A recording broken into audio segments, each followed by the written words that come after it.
गंजाम जिला बेलगुंठार गोबरा राजीव गांधी सेवा केन्द्र में मागणा चक्षु चिकित्सा शिविर अनुष्ठित हो जाइछि।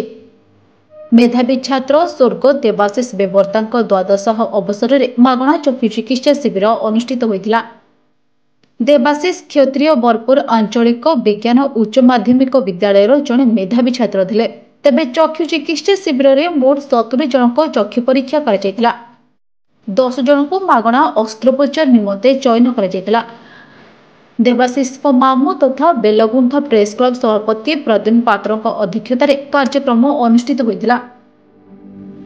एथिरे मुख्य अतिथि भाव बेलगुंठा पंचायत समिति अध्यक्ष प्रशांत कुमार नायक जोग देथिले।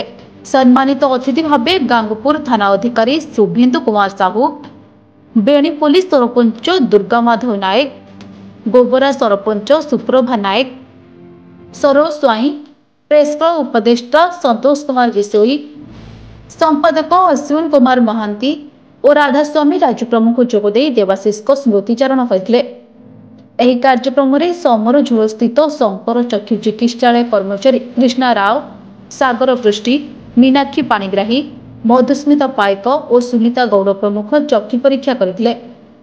कार्यक्रम में सांबादिक अमरेन्द्र पट्टनायक, पंचानन साहू, जगन्नाथ नायक, सुधांशु शेखर विशोई, कृष्णचंद्र पट्टनायक, सुशांत कुमार बेहरा, राजेश पात्र, राजेश पंडा, शिवराम चौधरी, मनोज महाराणा, धनंजय पट्टनायक, संतोष जेना, शिक्षक शिशिर कुमार स्वाई, समाजसेवी शिवराम पात्र, खदड़ा पात्रों समेत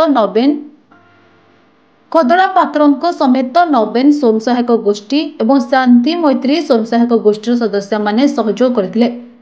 शेष में प्रसून पात्र धन्यवाद अर्पण करथिले।